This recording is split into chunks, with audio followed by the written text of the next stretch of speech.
Price lord. ದೇವರ ನಾಮಕ್ಕೆ ಸ್ತೋತ್ರವಾಗಲಿ. ತಿರುಗಿ ದಿವಸ ಸಬ್ಬತ್ ಆರಾಧನೆಯಲ್ಲಿ ನಾವೆಲ್ಲರೂ ಸೇರುವಂತೆ ಕರ್ತನು ನಮಗೆ ಕೃಪೆಯನ್ನು ಅನುಗ್ರಹಿಸಿದ್ದಾನೆ. ಕರ್ತನಿಗೆ ಸ್ತೋತ್ರವಾಗಲಿ. ಆತನ ಜನರು ನಾವು ಈ ರೀತಿಯಲ್ಲಿ ಆತನನ್ನು ಆರಾಧಿಸುವಂತ ಕೃಪೆ ತಪ್ಪದೆ ನಮ್ಮ ಸ್ಥಳಗಳಲ್ಲಿ ನಾವು ಮಾಡ್ತಾ ಇದ್ದೀವಿ. ನಾನು ದೇವರಿಗೆ ಬಹಳ ಕೃತಜ್ಞನಾಗಿದ್ದೇನೆ. मैं परमेश्वर को धन्यवाद देना चाहूँगा. विदाउट फेल हम अपने घरों में अपने स्थानों में उसकी आराधना कर रहे हैं. और थैंक यू सो मच. आप सभी लोग आज की सुबह में जुड़े हैं. ಈ ದಿವಸ ಬೆಳಗ್ಗೆ ತಿರುಗಿ ಈ ಆರಾಧನೆಯಲ್ಲಿ ನೀವು ಸೇರಿ ಬಂದಿದ್ದೀರಿ. ಕರ್ತನ ನಾಮಕ್ಕೆ ಸ್ತೋತ್ರ. ಆಯ್ಯ हम अपने आंखों को बंद करें, हम प्रार्थना करें. ತಲೆ ಬಾಗಿಸ್ಕೊಳ್ಳೋಣ, ಕರ್ತನಿಗೆ ನಮ್ಮನ್ನು ಒಪ್ಪಿಸಿಕೊಳ್ಳೋಣ, ನಾವು ಪ್ರಾರ್ಥನೆ ಮಾಡೋಣ. Thank you Lord. ಸ್ತೋತ್ರ ಯೇಸುವೆ, ಸ್ತೋತ್ರ ಯೇಸುವೆ, ಸ್ತೋತ್ರ ಕರ್ತನೆ. Thank you Jesus, thank you. ಧನ್ಯವಾದ ಯೇಸು, ಧನ್ಯವಾದ ಪ್ರಭು. ಸೀನಾಯ್ ಬೆಟ್ಟದಲ್ಲಿ ಇಳಿದು ಬಾಂಧವನೇ, ಆ ಸೀನಾಯ್ ಬೆಟ್ಟದಲ್ಲಿ ಇಳಿದು ಬಾಂಧವನೇ, ಆತ್ಮದ ದಾಹವನಿಗಿಸೆಯ ಈ ದಿವ್ಯ ಸಮಯದೊಳು, ಆತ್ಮದ ದಾಹವನಿಗಿಸೆಯ ಈ ದಿವ್ಯ ಸಮಯದೊಳು, ಆತ್ಮಸ್ವರೂಪನೇ, ಪ್ರಿಯಾತ್ಮಸ್ವರೂಪನೇ,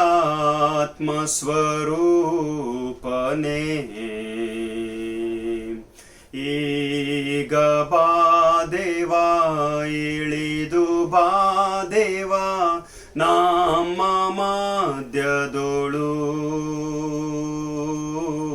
ಈಗ ಬಾ ದೇವಾ, ಇಳಿದು ಬಾ ದೇವಾ ನಮ್ಮ ಮಧ್ಯದೊಳು, ಆತ್ಮದ ವರಗಳಿಂದ ನಮ್ಮನ್ನು ತುಂಬಿಸಯ್ಯ, ಆತ್ಮದ ವರಗಳಿಂದ ನಮ್ಮನ್ನು ತುಂಬಿಸಯ್ಯ, ಇಂದು ನಮ್ಮನ್ನು ಅಭಿಷೇಕ ಮಾಡಯ್ಯ ಈ ದಿವ್ಯ ಸಮಯದೊಳು,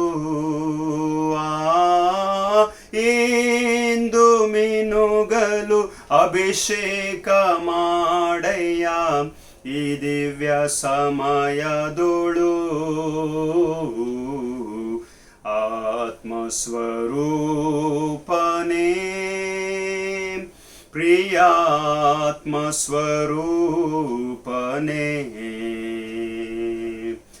ಈಗ ಬಾ ದೇವಾ, ಇಳಿದು ಬಾ ದೇವಾ ನಮ್ಮ ಮಧ್ಯದೊಳು,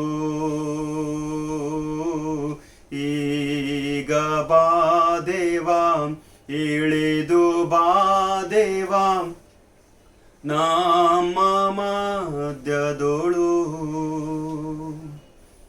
ಪರಿಶುದ್ಧನೇ, ಪವಿತ್ರಳ ದೇವರೇ, ನಮ್ಮ ಕರ್ತನಾದಂಥ ಯೇಸುವೆ, ಪರಲೋಕದ ತಂದೆಯೇ, ನಮಗೋಸ್ಕರ ಸಹಾಯಕನಾಗಿರುವಂಥ ಪವಿತ್ರಾತ್ಮನೇ, ಈಗ ಬಾ ದೇವ, ಇಳಿದು ಬಾ ದೇವ ನಮ್ಮ ಮಧ್ಯದಲ್ಲಿ. ಸ್ವಾಮಿ, ಪ್ರಿಯ ಮಕ್ಕಳು ಆರಾಧನೆಯ ಮೊದಲನೆಯ ಭಾಗವನ್ನು ನಡೆಸಿ ಕರ್ತನೆ, ಹಾಡುಗಳನ್ನು ಹಾಡುವುದರ ಮೂಲಕ, ಪ್ರಾರ್ಥನೆಯನ್ನು ಮಾಡುವುದರ ಮೂಲಕ ನಿನ್ನ ಸನ್ನಿಧಿಯಲ್ಲಿ ನಾವು ಸಮಯವನ್ನು ಕಳೆದಿರುವಾಗ, ಜೀವ ಸ್ವರೂಪನಾದ ತಂದೆ ಆದ ದೇವರೇ, ನಿನ್ನ ಪ್ರಸನ್ನತೆಯನ್ನು ಕರ್ತನೆ, ಪವಿತ್ರಾತ್ಮನ ಪ್ರಸನ್ನತೆಯನ್ನು ನಮ್ಮ ಮಧ್ಯದಲ್ಲಿ, ನಮ್ಮ ಈ ಕುಟುಂಬದಲ್ಲಿ, ನಮ್ಮ ಈ ಆರಾಧನೆಯಲ್ಲಿ ನಾವು ಕೋರುವಂತವರಾಗಿದ್ದೇವೆ. ನೀನು ಇಲ್ಲದೆ ಹೋದರೆ ನಾವು ಬರಿದಾದಂಥ ಪಾತ್ರೆಗಳಾಗಿದ್ದೇವೆ ಸ್ವಾಮಿ.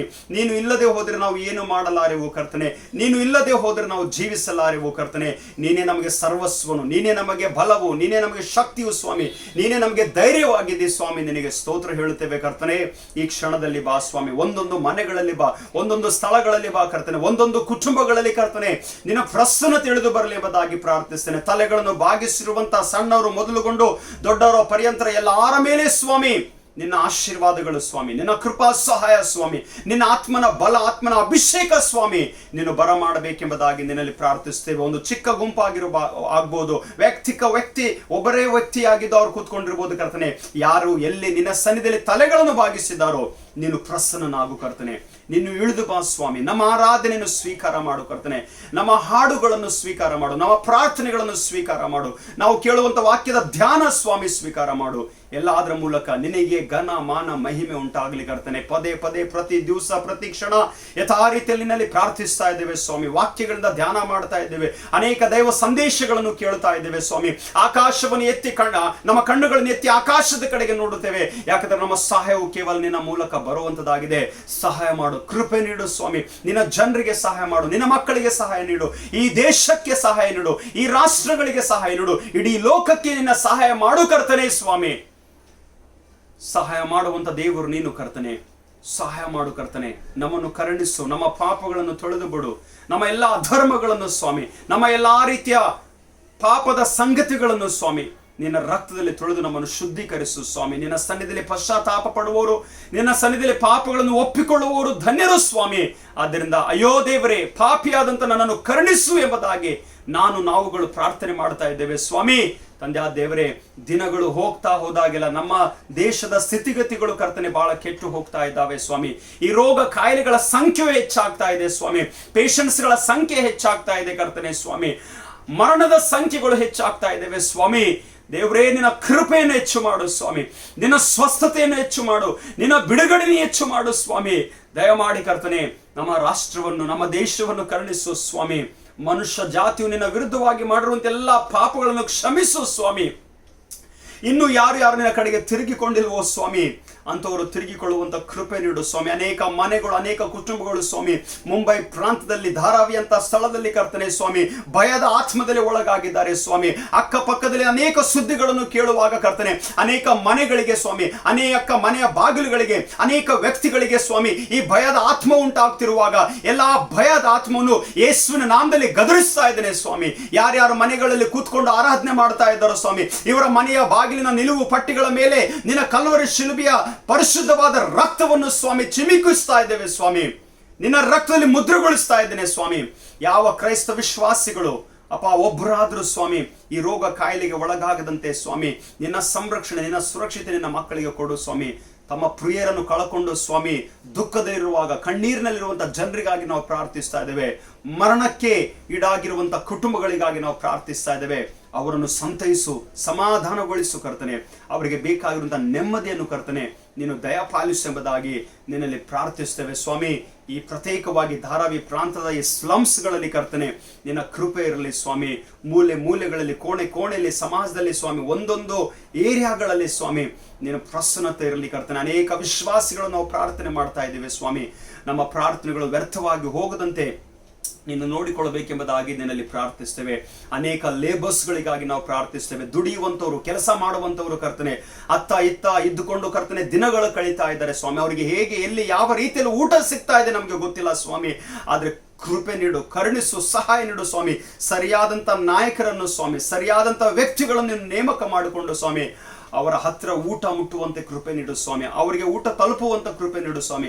ಅವರಿಗೆ ಬೇಕಾಗಿರುವಂತಹ ಸಂಗತಿಗಳು ದೊರೆಯುವಂತೆ ಸ್ವಾಮಿ ನಿನ್ನ ಕೃಪೆ ಅವರ ಮೇಲೆ ಇರಲಿ ಎಂಬುದಾಗಿ ನಿನ್ನಲ್ಲಿ ಪ್ರಾರ್ಥಿಸುವಂತವರಾಗಿದ್ದೇವೆ. ಈ ಆರಾಧನೆಗಾಗಿ, ಈ ಮುಂಜಾನೆ ವೇಳೆಗಾಗಿ ನಿನಗೆ ಸ್ತೋತ್ರ ಸ್ವಾಮಿ. ನಮ್ಮ ಸ್ಥಳಗಳಲ್ಲಿ ಕೂತ್ಕೊಂಡು ನಾವು ನಿನ್ನನ್ನು ಆರಾಧಿಸುವಾಗ ನಿನ್ನ ಜೀವಳ ವಾಕ್ಯದ ಮೂಲಕ ನಮ್ಮ ಜೊತೆಲಿ ಮಾತನಾಡು. ನಮ್ಮ ಪ್ರಾರ್ಥನೆಗಳನ್ನು ಸ್ವೀಕಾರ ಮಾಡು ಕರ್ತನೆ. ನಮ್ಮನ್ನು ಹೆಚ್ಚೆಚ್ಚಾಗಿ ನಿನ್ನನ್ನು ಬೆಳೆಸು ಕರ್ತನೆ. ಘನ ಮಾನ ಮಹಿಮೆ ನಿನಗಾಗಲಿ. ನಿನ್ನ ದಾಸನ ಅಂತ ನನ್ನನ್ನು ಸಂಪೂರ್ಣವಾಗಿ ತಗ್ಗಿಸಿಕೊಳ್ಳುತ್ತೇನೆ, ಬರಿದು ಮಾಡಿಕೊಳ್ತೇನೆ. ಶೂನ್ಯನು ಸ್ವಾಮಿ, ಅಲ್ಪನು, ಅಯೋಗ್ಯನು ಸ್ವಾಮಿ, ನನ್ನನ್ನು ಕರುಣಿಸು. ನನ್ನ ಮೇಲೆ ನಿನ್ನ ಕೃಪೆ ಇರಲಿ ಸ್ವಾಮಿ. ನನ್ನ ಬಾಯಿಗೆ ಬಾಯಾಗಿ ನೀನು ನಮ್ಮೆಲ್ಲರ ಜೊತೆಲಿ ಮಾತನಾಡಬೇಕೆಂಬುದಾಗಿ ಯೇಸು ಕ್ರಿಸ್ತನ ಪರಿಶುದ್ಧ ನಾಮದಲ್ಲಿ ಪ್ರಾರ್ಥನೆಗಳನ್ನು ಬೇಡಿ ಹೊಂದಿದ್ದೇವೆ. ಆಮೇನ್. ಪರಲೋಕದಲ್ಲಿರುವ ನಮ್ಮ ತಂದೆ, ನಿನ್ನ ನಾಮವು ಪರಿಶುದ್ಧವೆಂದೆಣಿಸಲ್ಪಡಲಿ. ನಿನ್ನ ರಾಜ್ಯವು ಬರಲಿ. ನಿನ್ನ ಚಿತ್ತವು ಪರಲೋಕದಲ್ಲಿರುವ ಪ್ರಕಾರ ಈ ಭೂಲೋಕದಲ್ಲಿ ನೆರವೇರಲಿ. ನಮ್ಮ ಅನುದಿನದ ಆಹಾರ ನಮಗೆ ದಯಪಾಲಿಸಿಕೊಡು. ನಮಗೆ ತಪ್ಪು ಮಾಡಿದವರು ನಾವು ಕ್ಷಮಿಸುವಂತೆ ನಮ್ಮ ತಪ್ಪನ್ನು ಕ್ಷಮಿಸು. ನಮ್ಮನ್ನು ಶೋಧನೆಗೆ ಸೇರಿಸದೆ ಕೇಡುಗಳಿಂದ ತಪ್ಪಿಸು. ಯಾಕಂದರೆ ರಾಜ್ಯವು, ಬಲವು, ಮಹಿಮೆಯು ಸದಾ ಕಾಲವು ನಿನಗೆ ಸ್ವಾಮಿ. ಆಮೇನ್. ಈ ದಿವಸ ಬೆಳಗ್ಗೆ ಆರಿಸಿಕೊಂಡಂತ ಅಧ್ಯಯನ ಭಾಗವು ಶ್ರೀ ಯೋಹಾನನು ಬರೆದ ಸುವಾರ್ತೆ ಕೊನೆಯ अध्याय 21 अध्याय के तिरिगिसोण। आज के मनन के लिए जो पाठ चुना गया है यूहन्ना रचित सुसमाचार के 21वें अध्याय को हम लोग खोलेंगे। विल ओपन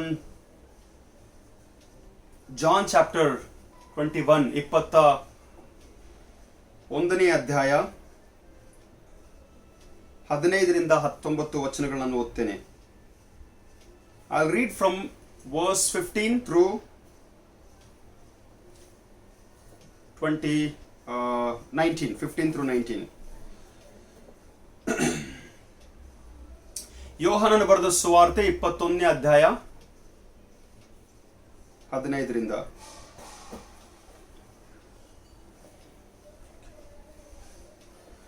ಅವರು ಊಟ ಮಾಡಿದ ಮೇಲೆ ಯೇಸು ಸಿಮೋನ ಪೇತ್ರನನ್ನು, ಯೋಹಾನನ ಮಗನಾದ ಸಿಮೋನನೇ, ನೀನು ಇವರಿಗಿಂತ ಹೆಚ್ಚಾಗಿ ನನ್ನ ಮೇಲೆ ಪ್ರೀತಿ ಇಟ್ಟಿದ್ಯೋ ಎಂದು ಕೇಳಲು ಅವನು, ಹೌದು ಸ್ವಾಮಿ, ನಿನ್ನ ಮೇಲೆ ಮಮತೆ ಇಟ್ಟಿದ್ದೇನೆಂಬುದನ್ನು ನೀನೇ ಬಲ್ಲೆ ಅಂದನು। ಆತನು ಅವನಿಗೆ, ನನ್ನ ಕುರಿ ಮರಿಗಳನ್ನು ಮೇಯಿಸು ಎಂದು ಹೇಳಿದನು। ಆತನು ತಿರುಗಿ 2ನೇ ಸಾರಿ ಅವನನ್ನು, ಯೋಹಾನನ ಮಗನಾದ ಸಿಮೋನನೇ, ನನ್ನ ಮೇಲೆ ಪ್ರೀತಿ ಇಟ್ಟಿದೆಯೋ ಎಂದು ಕೇಳಲು ಅವನು, ಹೌದು ಸ್ವಾಮಿ, ನಿನ್ನ ಮೇಲೆ ಮಮತೆ ಇಟ್ಟಿದ್ದೇನೆಂಬುದನ್ನು ನೀನೇ ಬಲ್ಲೆ ಅಂದನು। ಆತನು ಅವನಿಗೆ, ನನ್ನ ಕುರಿಗಳನ್ನು ಕಾಯಿ ಎಂದು ಹೇಳಿದನು। ಆತನು 3ನೇ ಸಾರಿ, ಯೋಹಾನನ ಮಗನಾದ ಸಿಮೋನನೇ, ನನ್ನ ಮೇಲೆ ಮಮತೆ ಇಟ್ಟಿದೆಯೋ ಎಂದು ಕೇಳಿದನು। 3ನೇ ಸಾರಿ ಆತನು, ನನ್ನ ಮೇಲೆ ಮಮತೆ ಇಟ್ಟಿದೆಯೋ ಎಂದು ತನ್ನನ್ನು ಕೇಳಿದಕ್ಕೆ ಪೇತ್ರನು ದುಃಖಪಟ್ಟು, ಸ್ವಾಮಿ, ನೀನು ಎಲ್ಲಾ ಬಲ್ಲೆ, ನಿನ್ನ ಮೇಲೆ ನಾನು ಮಮತೆ ಇಟ್ಟಿದ್ದೇನೆಂಬುದನ್ನು ನಿನಗೆ ತಿಳಿದಿದೆ ಅಂದನು। ಅವನಿಗೆ ಯೇಸು, ನನ್ನ ಕುರಿಗಳನ್ನು ಮೇಯಿಸು, ನಿನಗೆ ನಿಜ ನಿಜವಾಗಿ ಹೇಳುತ್ತೇನೆ, ನೀನು ಯವನಸ್ಥನಾಗಿದ್ದಾಗ ನೀನೇ ನಡುವನ್ನು ಕಟ್ಟಿಕೊಂಡು ಇಷ್ಟ ಬಂದ ಕಡೆಗೆ ತಿರುಗಾಡುತ್ತಿದ್ದಿ, ಆದರೆ ನೀನು ಮುದುಕನಾದಾಗ ನಿನ್ನ ಕೈಗಳನ್ನು ಚಾಚುವಿ, ಮತ್ತೊಬ್ಬನು ನಿನ್ನ ನಡುವನ್ನು ಕಟ್ಟಿಕೊಂಡು ನಿನಗೆ ಇಷ್ಟವಿಲ್ಲದ ಕಡೆಗೆ ನಿನ್ನನ್ನು ತೆಗೆದುಕೊಂಡು ಹೋಗುವನು ಎಂದು ಹೇಳಿದನು। ಅವನು ಎಂಥ ಸಾವಿನಿಂದ ದೇವರನ್ನು ಮಹಿಮೆ ಪಡಿಸುವನು ಎಂಬುದನ್ನು ಆತನ ಈ ಮಾತಿನಿಂದ ಸೂಚಿಸಿದನು। ಇದನ್ನು ಹೇಳಿ ಆತನು ಅವನಿಗೆ, ನನ್ನನ್ನು ಹಿಂಬಾಲಿಸು ಎಂದು ಹೇಳಿದನು ಎಂಬುದೇ। ದೇವರು ಈ ವಾಕ್ಯಗಳನ್ನು ನಮ್ಮೆಲ್ಲರ ಆತ್ಮೀಯ लाभಕ್ಕಾಗಿ ಆಶೀರ್ವಾದ ಮಾಡಲಿ। परमेश्वर पढ़े हुए इस वचन के ऊपर हम सभी को आशीषित करें। यूहन्ना रचित सुसमाचार के 20वें और 21वें अध्याय में जब हम आते हैं तो प्रभु यीशु मसीह के पुनरुत्थान के बाद वो कितनी बार कहां कब वो दिखाई देते हैं या फिर प्रकट होते हैं, इसका वर्णन जो है यहाँ पर यूहन्ना जो है उसने रिकॉर्ड किया है। ಯಾವ ಸ್ಥಳಗಳಲ್ಲಿ ಯೇಸು ಸ್ವಾಮಿ ಪುನರುತ್ಥಾನವಾದ ನಂತರ ಆತನು ಶಿಷ್ಯರಿಗೆ ಕಾಣಿಸಿಕೊಂಡನು ಎಂಬುದಾಗಿ ನಾವು ವಾಕ್ಯದಲ್ಲಿ ನೋಡುವಂತವರಾಗಿದ್ದೇವೆ। ಸೊ ಈ ರೀತಿಯಲ್ಲಿ 20ನೇ ಅಧ್ಯಾಯದಲ್ಲಿ ಮೊಟ್ಟ ಮೊದಲನೇದಾಗಿ ಯೇಸು ಸ್ವಾಮಿ ಆತನು ಕಾಣಿಸಿಕೊಂಡು ಶಿಷ್ಯರು ಮನೆಗಳಲ್ಲಿ ಇರುವಾಗ, ಮನೆಯ ಬಾಗಿಲುಗಳನ್ನು ಮುಚ್ಚಿಕೊಂಡಿರುವಾಗ ಯೇಸು ಸ್ವಾಮಿ ಅವರ ಮಧ್ಯದಲ್ಲಿ ಬಂದು ನಿಂತ್ಕೊಂಡು ಎಂಬುದಾಗಿ ನೋಡುತ್ತೇವೆ। ಎರಡನೇದಾಗಿ ಈ ಸಮಯ ತೋಮನು ಅವರ ಜೊತೆ ಇದ್ದಾಗ 2ನೇ ಸಲ ತೋಮನು ಮಧ್ಯದಲ್ಲಿ ಇರುವಂತಹ ಸ್ಥಳದಲ್ಲಿ ಅಥವಾ ಅದೇ ಕ್ಷಣ ತಿರುಗಿ ಬಂದು ಯೇಸು ಸ್ವಾಮಿ ಅವರಿಗೆ ಭೇಟಿ ಆಗ್ತಾನೆ ಎಂಬುದಾಗಿ ನೋಡುತ್ತೇವೆ। ಮತ್ತು 3ನೇದಾಗಿ ಈ ಶಿಷ್ಯರು ಮೀನುಗಳನ್ನು ಹಿಡ್ಕೊಳ್ಳಿಕ್ಕೆ ಸಮುದ್ರದಲ್ಲಿ ಹೋಗಿರುವಾಗ ಆ ಸಮುದ್ರದ ದಡದಲ್ಲಿ ಯೇಸು ಸ್ವಾಮಿ ಶಿಷ್ಯರಿಗೆ 3ನೇ ಸಾರಿ ಕಾಣಿಸಿಕೊಳ್ತಾನೆ ಎಂಬುದಾಗಿ ನೋಡುತ್ತೇವೆ। अलग अलग जगह पर यीशु मसीह उनको दिखाई दिए, लेकिन यहाँ पर जो 21वें अध्याय में जब हम आते हैं तो बाइबल बताती है स्पष्टता से कि तीसरी बार जो है प्रभु यीशु मसीह अपने चेलों को दिखाई दिए। 3ನೇ ಸಲ ಯೇಸು ಸ್ವಾಮಿ ಅವರಿಗೆ ಕಾಣಿಸಿಕೊಂಡ। And what is the context, संदर्भ ये है कि वो मछली पकड़ने के लिए गए हैं और जब पूरी रात भर वो मछली के लिए कोशिश करते हैं, उन्हें एक भी मछली नहीं मिलता है, लेकिन समुद्र के किनारे पर प्रभु यीशु मसीह खड़ा है, उनको दिखाई देते हैं, उन्हें आज्ञा देते हैं कि आप जाल को फिर एक बार समुद्र में डालो, और उन्हें ढेर सारी मछलियां मिलती हैं, ಸಾಕಾದಷ್ಟು ಮೀನುಗಳು ಸಿಗುತ್ತವೆ ಮತ್ತು ಆ ಮೀನುಗಳ ಸಂಖ್ಯೆ ಕೂಡ 153 ಮೀನುಗಳು ಅವರಿಗೆ ದೊರಕುವಂತದಾಗಿದೆ। 153 फिशेस को वो उस जाल में वो लोग वो प्राप्त करते हैं। और इसके इमीडिएटली अब प्रभु यीशु मसीह का और पतरस के बीच में एक डिस्कोर्स, एक इंटरैक्शन, एक एनकाउंटर हम वहां पर देखने को मिलता है। ಆದ್ರಿಂದ ಈ 3ನೇ ಬಾರಿ ಈಗ ಪೇತ್ರ ಮತ್ತು ಯೇಸುವಿನ ಮಧ್ಯದಲ್ಲಿ ಒಂದು ಮಾತು ಅಥವಾ ಜರುಗುತ್ತದೆ ಎಂಬುದಾಗಿ ನಾವು ನೋಡುವಂತರಾಗಿದ್ದೇವೆ। So there is a encounter of Jesus Christ with Peter. प्रभु यीशु मसीह का मुलाकात जो है पतरस के साथ में होता है। हम पुनरुत्थान के बाद में बहुत सारी चीजों पर हम लोग ध्यान और मनन करते हैं, हम शिष्यों के बारे में देखते हैं, 2 चेले जो रास्ते पर चलते रहते हैं, उनके ऊपर हमने मनन किया होगा। प्रभु यीशु मसीह तोमा को दिखाई देते हैं, and the greatest confession in the Bible, और तोमा का जो सबसे बड़ा अंगीकार जो हम लोग ध्यान करते हैं, उसके बारे में भी हमने सुना है। But today this morning we will meditate upon the life of Peter. ಪೇತ್ರನ ಜೀವಿತದ ಮೇಲೆ ನಾವು ಧ್ಯಾನ ಮಾಡೋಣ.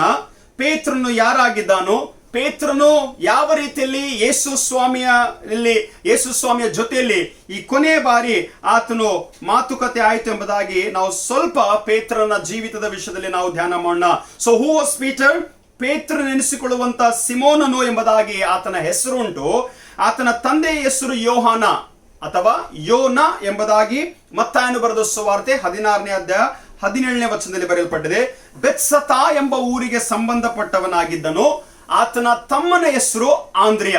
पतरस जो है वो उसका यूहन्ना या फिर मत्ती रचित सुसमाचार के 16वें अध्याय के ऊपर योना उसके पिता का नाम है, और उनके बेटे थे, और बेत्सता गांव से वो संबंधित रखते थे, और उनके भाई का नाम एंड्रू था. और इनका जॉब जो था, ಇವರ ವ್ಯವಸಾಯ ಏನಾಗಿತ್ತಂತಂದ್ರೆ फिशिंग, मीनुगारिके, मछलियों को पकड़ना, ये उसका व्यवसाय था. और पतरस जो है वो इलिटरेट था, पढ़ा लिखा व्यक्ति नहीं था. बाइबल के आधार पर हमें देखने को मिलता है, जो प्रेरितों के काम उसके 4थे अध्याय के 13वें पद में, he was an illiterate man, but still in due time, सही समय पर जब प्रभु यीशु मसीह ने पतरस को आवाज दिया, या फिर पतरस जो है प्रभु यीशु मसीह के पीछे चल दिया, या फिर प्रभु यीशु मसीह के पीछे चलने लगा. ಯೇಸು ಸ್ವಾಮಿಯನ್ನು ಪೇತ್ರನು ಹಿಂಬಾಲಿಸುವುದೆಂಬುದಾಗಿ. So he is a very interesting character, a very interesting disciple. ये बहुत ही अच्छा एक इंटरेस्टिंग एक पर्सनालिटी जो है हमें 12 चेलों में हमें देखने को मिलता है. बहुत सारे इसके बातें हैं, बहुत सारे इसका जो रिएक्शंस है, बहुत सारे इसके सवाल हैं, बहुत सारे इसकी जो चीजें हैं गॉस्पेल में रिकॉर्ड किया गया है. पतरस जो है बहुत से बार जो है यीशु की मसीह के इर्द गिर्द में रहकर प्रभु यीशु मसीह के सुसमाचार के कार्य में कहीं ना कहीं कोई ना कोई सवाल करता है, कहीं ना कहीं कोई अपने शिष्यता को वो प्रूव करने की कोशिश करता है, अपने प्रेम के बारे में बोलता है, और बहुत सारी चीजों के बारे में वो चर्चा करता है. And that is why when we think of Peter, you need to remember Peter is the one, जो मैं रेफरेंस आपको बताऊं या ना बताऊं, आपको याद तो होगा, जो मत्ती मार्क लूक में लिखा गया, लूका 14 में लिखा 28-31 तक, जो पतरस वो चेला था जो प्रभु यीशु मसीह पानी पर चलकर आते समय वो भी पानी पर चलने की कोशिश किया, ನೀರಿನ ಮೇಲೆ ನಡಿಲಿಕ್ಕೆ ಪ್ರಯತ್ನ ಮಾಡಿರುವಂತ ಒಬ್ಬ ಶಿಷ್ಯನಾಗಿದ್ದ. So you can understand the character of Peter कि अपने आप को बहुत ही बोल्डनेस या फिर अपने आप में उस विश्वास को परखना चाहता था, या फिर उस विश्वास को साबित करना चाहता था. पानी के ऊपर चलने की कोशिश किया, लेकिन जैसे उसका ध्यान पानी पर गया वो डूबने लग गया. इसलिए प्रभु यीशु मसीह ने हे अल्पविश्वासी इस बात को पतरस से कहा करके पतरस के पैरों को धोने के लिए प्रभु यीशु मसीह आया. लेकिन वो एक चेला है जो उसे रोकता है कि प्रभु तू मेरे पांव को मत दो, अगर तुझे धोना है मेरे सर, मेरे हाथ और मेरे पूरे शरीर को दो. ऐसे विचार को पतरस वहां पर जो है प्रभु यीशु मसीह से कहते हैं. पतरस आकर बहुत सारी चीजों को लेकर सेवकाई के समय में प्रभु यीशु मसीह से आकर जो है सवाल करता है यीशु मसीह की मसीहत के बारे में. यू वाज अ मसीहा, whom do you call me, आप मुझे क्या पुकारते हो? तो पतरस कहता है कि तू आने वाला मसीहा है. सो ये सारी चीजें यूहन्ना 18 में जब हम आते हैं, पतरस अपने आप को प्रूव करना चाहता था कि चाहे कोई भी तुझे छोड़कर जाए कि मैं हूं तेरे साथ में. And that is why when soldiers came to catch Jesus, जब सिपाही जो है प्रभु यीशु मसीह को पकड़ने के लिए आए, तो पतरस ने उन सिपाहियों में से एक के कान को काट दिया करके. ಸೊ ಪೇತ್ರನ ಅನೇಕ ಸಂಗತಿಗಳಿದ್ದಾವೆ. ನೀರಿನ ಮೇಲೆ ನಡೆದಿರುವಂತ ಸಂಗತಿಯನ್ನು ನಾವು ನೋಡುತ್ತೇವೆ. ಪೇತ್ರನ ಕಾಲುಗಳನ್ನು ಯೇಸು ಸ್ವಾಮಿ ತೊಳಿಲಿಕ್ಕೆ ಬಂದಾಗ ನನ್ನ ಕಾಲುಗಳನ್ನು ತೊಳೆಯಬೇಡ ಎಂಬುದಾಗಿ ತಡೆಗಟ್ಟಿದನು. ಅಲ್ಲ, ನನ್ನ ಕಾಲುಗಳನ್ನು ಅಲ್ಲ, ನನ್ನ ತಲೆ, ನನ್ನ ಕೈ, ನನ್ನ ಇಡೀ ಶರೀರವನ್ನು ತೊಳೆ ಎಂಬುದಾಗಿ ಹೇಳಿದ. ಪೇತ್ರನು ತನ್ನ ಧೈರ್ಯವನ್ನು ತೋರಿಸಿಕೊಡೋದಕ್ಕಾಗಿ ಒಬ್ಬ ಸಿಪಾಯಿಯ ಕಿವಿಯನ್ನು ಕತ್ತರಿಸಿದನು ಎಂಬುದಾಗಿ ನಾವು ನೋಡುವಂತವರಾಗಿದ್ದೇವೆ.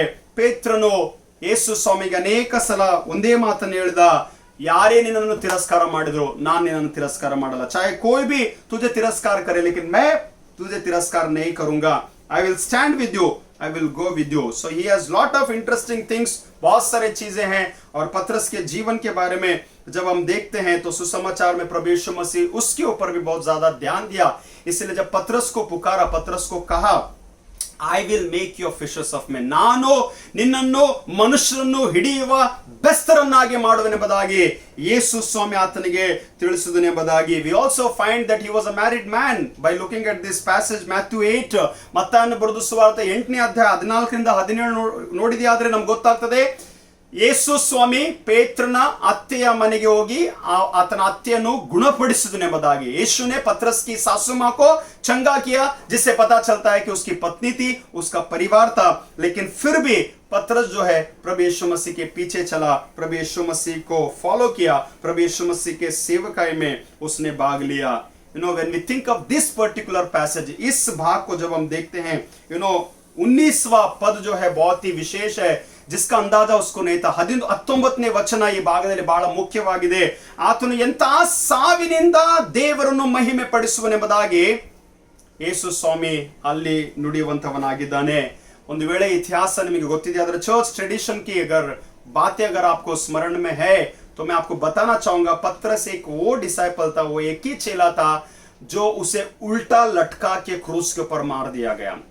द क्रॉस इज स्ट्रेट, ತಲೆ ಮೇಲೆ ಕೈಗಳ ಮೇಲೆ ಕಾಲು ಕೆಳಗಿರುವಂತದ್ದಾಗಿದೆ. ಆದರೆ ಪೇತ್ರನ ಸಾವು ಕಾಲು ಮೇಲೆ ತಲೆ ಕೆಳಗೆ ಆ ಶಿಲುಬೆಯನ್ನು ಉಲ್ಟಾ ಮಾಡಿ ಮೇಲೆ ಕೆಳಗೆ ಮಾಡಿ ಆತನನ್ನು ಈ ರೀತಿಯಲ್ಲಿ ಸಾಯಿಸಿದರೆಂಬುದಾಗಿ. सो भयंकर मौत से पतरस को गुजरना पड़ा, अप्स एंड डाउन उस क्रूस को करते हुए उस क्रूस के ऊपर उसको लटकाया गया. और आज भी सेंट पीटर्स बैसिलिका जो रोम में है, उस चर्च में उस जगह पर पतरस के देह को रखा गया है, ऐसे माना जाता है. So there are many things with the life of Peter, but let us quickly go to 3 important things. 3 संगतिಗಳು. इस पुनरुत्थान के तुरंत बाद पतरस के जीवन को लेकर ऐसी कौन सी बातें जुड़ी हैं, ऐसे कौन से चीजों को हम सीख सकते हैं, और इस बुरी हालात से जब हम लोग गुजर रहे हैं, is there anything that we can learn from the life of Peter? ಪೇತ್ರನ ಜೀವಿತದಿಂದ ನಾವು ಏನಾದರೂ ತಿಳ್ಕೊಳ್ಬಹುದಾ, ಕಲ್ತ್ಕೊಳ್ಬಹುದಾ ಎಂಬುದಾಗಿ ನಾವು ಧ್ಯಾನ ಮಾಡೋಣ. So 3 important things I would like to bring before you. 3 ಸಂಗತಿಗಳನ್ನು: Peter's rejection, Peter's confession and Peter's transformation. Peter's rejection, पतरस का जो तिरस्कार किया हुआ घटना को हम देखते हैं, पतरस के पश्चाताप को या फिर अंगीकार को हम देखते हैं, और पतरस का पूर्ण बदलाव को या फिर परिवर्तन को हम देखेंगे. ಪೇತ್ರನ ತಿರಸ್ಕಾರ, ಪೇತ್ರನ ಅಂಗೀಕಾರ ಅಥವಾ ಪಶ್ಚಾತ್ತಾಪ, ಪೇತ್ರನ ಬದಲಾವಣೆ ಎಂಬುದಾಗಿ ಮತ್ತಾಯನ ಬರೆದ ಸುವಾರ್ತೆ 26ನೇ ಅಧ್ಯಾಯದಲ್ಲಿ. So let us try to understand the rejection of Peter. Why did he reject Lord Jesus Christ? ಯಾಕೆ ಪೇತ್ರನು ಯೇಸು ಸ್ವಾಮಿಯನ್ನು ತಿರಸ್ಕಾರ ಮಾಡಿದನೆಂಬುದಾಗಿ ನಾವು ಧ್ಯಾನ ಮಾಡುವಂಥದ್ದು ಬಹಳ ಅಗತ್ಯ. can you understand? यहां पर पतरस अपने अंदर के आत्मिक कॉन्फिडेंस को, ओवर कॉन्फिडेंस को, अपने विश्वास को वो साबित करना चाहता है. हर बार पतरस जो है प्रभु यीशु मसीह को बहुत ही निडरता से, बहुत ही धैर्य से वो कहना चाहता है, Lord here I am, I stand with you. ನಾನ್ ನಿನ್ನ ಜೊತೆ ನಿಲ್ತೀನಿ ಸ್ವಾಮಿ, ನಾನ್ ನಿನ್ನ ಹಿಂಬಾಲಿಸ್ತೀನಿ ಸ್ವಾಮಿ. ಯಾರೇ ನಿನ್ನ ತಿರಸ್ಕಾರ ಮಾಡಿದ್ರು, ಯಾರೇ ನಿನ್ನ ಬಿಟ್ಟು ಹೋದ್ರು, ನಾನು ನಿನ್ನನ್ನು ಬಿಡುವುದಿಲ್ಲ. डियर गॉड्स पीपल, ध्यान से सुनिएगा, मैं तुझे नहीं छोड़ूंगा. ये किसका प्रॉमिस है? ये कौन कह रहा है? पतरस जो है प्रभु यीशु मसीह को कह रहा है. पतरस अपने कॉन्फिडेंस के बारे में प्रभु यीशु मसीह के सामने रख रहा है. लेकिन मुर्गा आवाज करने के पहले ही 3 बार तो मुझे नाकार देगा. ಕೋಳಿ ಕೂಗುವುದಕ್ಕಿಂತ 3 ಸಲ ನೀನು ನನ್ನನ್ನು ತಿರಸ್ಕಾರ ಮಾಡು ಎಂಬುದಾಗಿ ಯೇಸು ಸ್ವಾಮಿ ಹೇಳಾಗಿತ್ತು ಎಂಬುದಾಗಿ ನೋಡುವಂತರಾಗಿದ್ದೇವೆ. ಕೇಳಿಸ್ಕೊಳ್ರಿ, ಒಂದು इंपॉर्टेंट मैसेज और द पोर्शन बाइबल में एक घटना है जो मैं आपके स्मरण में लाना चाहूंगा, जो लूका रचित सुसमाचार के 22वें अध्याय के 31 और 32 में देखने को मिलता है. ಲೂಕನ ಬರೆದ ಸುವಾರ್ತೆ 22ನೇ ಅಧ್ಯಾಯ 31. ಕೇಳಿಸ್ಕೊಳ್ರಿ, ಸಿಮೋನನೇ ನೋಡು, ಸೈತಾನನು ನಿಮ್ಮನ್ನು ಗೋಧಿಯಂತೆ ಒನೆಯಬೇಕೆಂದು ಅಪ್ಪಣೆ ಕೇಳಿಕೊಂಡನು, ಆದರೆ ನಿನ್ನ ನಂಬಿಕೆ ಕುಂದಿ ಹೋಗಬಾರದೆಂದು ನಾನು ನಿನ್ನ ವಿಷಯದಲ್ಲಿ ದೇವರಿಗೆ ವಿಜ್ಞಾಪನೆ ಮಾಡಿಕೊಂಡನು. ಆದ್ದರಿಂದ ಮುಂದೆ ವಚನ ಕೇಳಿಸ್ಕೊಳ್ರಿ, ನೀನು ತಿರುಗಿಕೊಂಡ ಮೇಲೆ ನಿನ್ನ ಸಹೋದರನನ್ನು ದೃಢಪಡಿಸು. ನೀನು ತಿರುಗಿಕೊಂಡ ಮೇಲೆ, यहां पर जैसे शैतान ने यूदा के ऊपर आक्रमण किया, यूदा का इस्तेमाल किया, जूडस को यूज किया प्रभु यीशु मसीह को पकड़वाने के लिए। इन द सेम वे शैतान जो है पत्रस को भी टारगेट बना के रखा था। ಪೇತ್ರನನ್ನು ಕೂಡ ಗೋಧಿಯಂತೆ ಒನೆಯಬೇಕು, ಪೇತ್ರನ ನಂಬಿಕೆ ಕುಂದಿ ಹೋಗ್ಬೇಕು, ಪೇತ್ರನ ಆತ್ಮವಿಶ್ವಾಸ ಸತ್ತು ಹೋಗ್ಬೇಕು, ಪೇತ್ರನನ್ನು ಹೇಗಾದ್ರೂ ನಂಬಿಕೆಯಲ್ಲಿ ಬೀಳಿಸ್ಬೇಕೆಂಬುದಾಗಿ ಸೈತಾನ ಪ್ರಯತ್ನ ಮಾಡ್ತಾನೆ ಇದ್ದ. ಅದ್ರ ಕೊನೆಗೆ ಹೇಗಾದ್ರೂ ಎಲ್ಲಿಯಾದ್ರೂ ಪೇತ್ರನು ಈ ಸೈತಾನನ ವಶಕ್ಕೆ ಒಳಗಾದ. हम जानते हैं, नो मैटर, यीशु ने कहा कि देख शैतान तुम्हें जो है ऐसी परीक्षा में डालना चाहता है और उस परीक्षा में तुम ना गिरो, अपने विश्वास में कमजोर ना हो, इसलिए मैंने अपने पिता से विनती की है। ये प्रभु का प्रार्थना है, यीशु की प्रार्थना है यहां पर। लेकिन उसके आगे वचन में लिखा है, फिर भी तू फिरने के बाद, जब तू अपने लाइफ में फिर एक बार जब तू फिरेगा, अपने भाइयों को तो हिम्मत दे, अपने भाइयों को तो ढाढ़ಸ ದೆ, ನಿನ್ನ ಸಹೋದರನನ್ನು ದೃಢಪಡಿಸು ಎಂಬುದಾಗಿ ವಾಕ್ಯವು ತಿಳಿಸುವಂತದಾಗಿದೆ. So Satan is in a process to target everyone.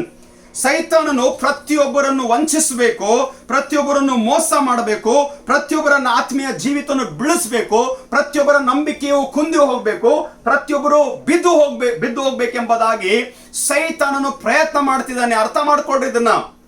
But let us pray to God by looking at this passage. ಈ ವಾಕ್ಯಗಳನ್ನು ಓದಿದ ನಂತರ ನಾವು ಸಂತೋಷ ಪಟ್ಟು ದೇವರಿಗೆ ಸ್ತೋತ್ರ ಹೇಳಬೇಕು.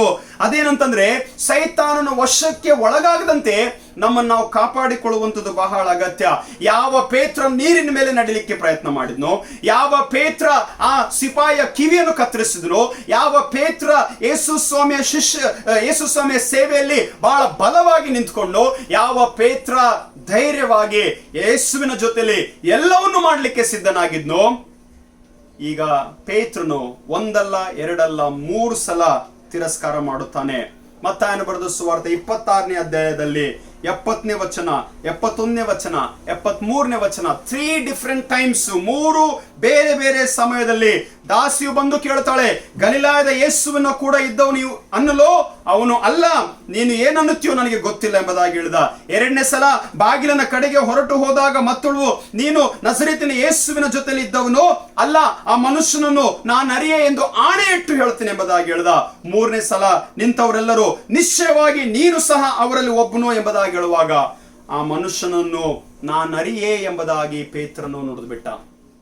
I do not know who is he. Can you imagine? Can you understand?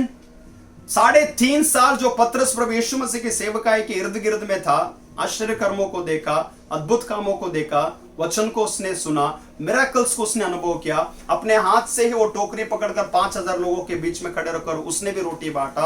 वैसा व्यक्ति प्रभु यीशु मसीह को तिरस्कार करता है, वैसा व्यक्ति प्रभु यीशु मसीह को इनकार करता है, वैसा व्यक्ति प्रभु यीशु मसीह को कहता है कि मैं नहीं जानता ये कौन है. प्रिय भाई और बहनों, सुनिएगा ध्यान से. आज कहीं ना कहीं ऐसे हालात से हम लोग गुजर रहे होंगे, निराशा में है, तकलीफ में है, परेशानी में है. ऐसे लगता है कि where will I accept lord, ನಾನು ಹೇಗೆ ಕ್ರಿಸ್ತನನ್ನು ಸ್ವೀಕಾರ ಮಾಡಲಿ ಎಂಬುದಾಗಿ ಹೇಳಿಕೊಂಡು ತಿರಸ್ಕಾರ ಮಾಡುವಂತ ಸ್ಥಿತಿಯಲ್ಲಿ ಇದ್ದಿದ್ದಾದ್ರೆ मुझे अपने आत्मिक जीवन को जांचना बहुत जरूरी है. why this all happened? ಯಾಕೆ ಪೇತ್ರನ ಜೊತೆಲಿ ಇದೆಲ್ಲ ಆಯಿತು ಎಂಬುದಾಗಿ ಹೇಳುವಾಗ over confidence, lack of spiritual insight and lack of faith. ನಂಬಿಕೆಯಲ್ಲಿ ಕುಂದಿ ಹೋದ ಕಾರಣ, ನಂಬಿಕೆ ಕಡಿಮೆ ಇದ್ದ ಕಾರಣ ಅವನು ಈ ತಿರಸ್ಕಾರದಲ್ಲಿ ಒಳಗಾದನೆಂಬುದಾಗಿ. Yes, because his faith was not strong, because he was not rooted very strongly in the lord,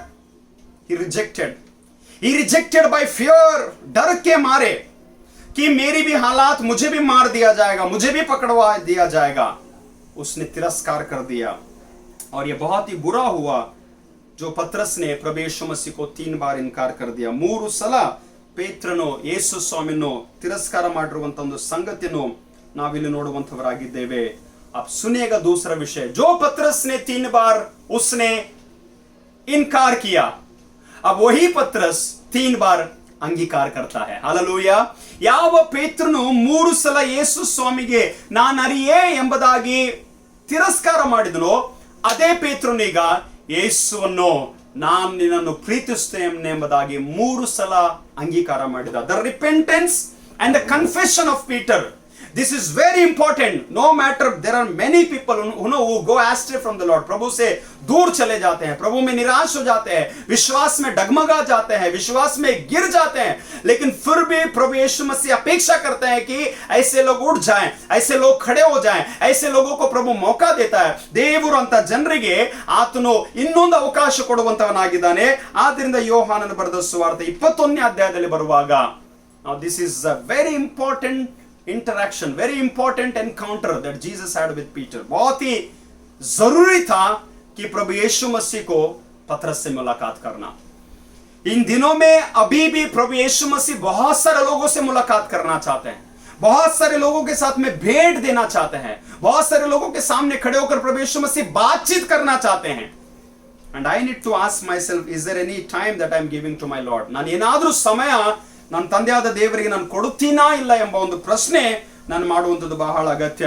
You know, who was this? After the news that he got, जब पहले उसे संदेश मिलता है ಯೇಸು ಜೀವ ಉಠಾ है, ಯೇಸು ಎದ್ದಿದ್ದಾನೆ ಎಂಬ ಒಂದು ಸಂಗತಿ ಗೊತ್ತಾದ ನಂತರ ಕೇಳಿಸ್ಕೊಡ್ರಿ, ಹೆಣ್ಣು ಮಕ್ಕಳು ಓಡಿ ಹೋಗಿದ್ದಾರೆ ಸಮಾಧಿ ಬಳಿಯಲ್ಲಿ, ಪೇತ್ರ ಮತ್ತು ಯೋಹಾನ ಕೂಡ ಓಡಿ ಹೋಗ್ತಾರೆ. And the Bible says Yohanna पहले गया दौड़ के कब्र तक, लेकिन उसके बाद में सुनिएगा उन 11 चेलों में अगर किसी ने कब्र के अंदर सबसे पहला पैर रखा तो वो है पतरस. ಸಮಾಧಿ ಒಳಗೆ ಮೊಟ್ಟ ಮೊದಲನೇದಾಗಿ ಯಾವನಾದ್ರೂ ಕಾಲಿಟ್ಟಾನಂತಂದ್ರೆ ಅದೇ ಯೋಹಾನನ ಬರೆದ ಸುವಾರ್ತೆ ಆ 20ನೇ ಅಧ್ಯಾಯದ 6ನೇ ವಚನದಲ್ಲಿ ನಮಗೆ ನೋಡ್ಲಿಕ್ಕೆ ಸಿಗುವಂತದಾಗಿದೆ. ಸಿಮೋನ ಪೇತ್ರನು ಅವನ ಹಿಂದೆ ಬಂದು ಸಮಾಧಿ ಒಳಕ್ಕೆ ಹೋಗಿ ಆ ನಾರು ಬಟ್ಟೆಗಳನ್ನು ಬಿದ್ದಿರುವುದನ್ನು, ಅವನ ತಲೆಯ ಮೇಲಿದ್ದ ಕೈಪಾಡು ಆ ನಾರು ಬಟ್ಟೆಗಳು ಕೂಡ ಇರದ ಸುತ್ತಿ ಒಂದು ಕಡೆಯಲ್ಲಿ ಬೇರೆ ಇರುವುದನ್ನು ನೋಡಿದನೆಂಬುದಾಗಿ. He was the first disciple who get inside the tomb. अब जब उसके अंदर गया, उसके बाद की घटनाओं को तो हम देखते हैं. मुलाकात हो गई, प्रभु यीशु मसीह प्रकट हो गए, प्रभु यीशु मसीह को देखा, प्रभु यीशु मसीह को अनुभव किया. और रात के समय में मछलियां नहीं मिली और मछलियां पकड़ने के लिए प्रभु यीशु मसीह ने कहा कि इस तरफ दाहिनी ओर आप तुम लोग जाल को फेंको. जाल फेंका, 153 फिशर्स को पाया. वो लोग जाल को निकाल कर वो उस किनारे में आने तक जो है प्रभु यीशु मसीह भी उनका इंतजार कर रहे हैं. And the first question Jesus asked him, Simon ने, ಯೋಹಾನನ ಮಗನಾದ ಸಿಮೋನನೇ, क्या तू मुझसे इनसे भी ज्यादा प्यार करता है? ಇವರಿಗಿಂತ ಹೆಚ್ಚಾಗಿ ನನ್ನ ಮೇಲೆ ಪ್ರೀತಿ ಇಟ್ಟಿದೆಯೋ? Do you love me more than this? More than this what? More than this job? More than this business? More than this fellowship? इनसे भी ज्यादा क्या तू मुझसे प्यार करता है? More than these friends that you have around yourself? ಇವರಿಗಿಂತ ಹೆಚ್ಚಾಗಿ ನನ್ನನ್ನು ಪ್ರೀತಿಸುತ್ತೀಯೋ, ನನ್ನ ಮೇಲೆ ಪ್ರೀತಿ ಇಟ್ಟಿದೆಯೋ ಎಂಬುದಾಗಿ ಹೇಳುವಾಗ, ಹೌದು ಸ್ವಾಮಿ, ನಿನ್ನ ಮೇಲೆ ಮಮತೆ ಇಟ್ಟಿದ್ದೇನೆ, ನೀನೇ ಬಲ್ಲೆ. You know, this is very important confession that Peter is having, and a life transforming confession कहा जा सकता है. ये कैसा पश्चाताप है पता है? वो शायद कहीं ना कहीं इतना टूट चुका है कि प्रभु देख, तेरे पुनरुत्थान के बाद में मुझे कुछ और काम करना है, कुछ और जिम्मेदारियों को लेना है, लेकिन आज मैं वापस उसी व्यवसाय में, उसी बिजनेस में, उसी काम में आकर गिरा हूं. लेकिन जो प्रभु यीशु मसीह से सवाल करते हैं, किस रीजन से वो मछली पकड़ने के लिए गए, वो डिफरेंट टॉपिक है. बिकॉज शायद उनके जरूरत के लिए, उनके भोजन के लिए भी शायद उन्होंने वो काम के लिए किया होगा. But still some people interpret that पतरस जो है अपने पुराने व्यवसाय में वापस चला गया. But God, Jesus had his own plan to encounter with him. उसके साथ में मुलाकात करना था, वो उसकी योजना, उसकी इच्छा थी. अब सुनिएगा जो सवाल यहां पर करता है, क्या तुम मुझसे प्यार करता है?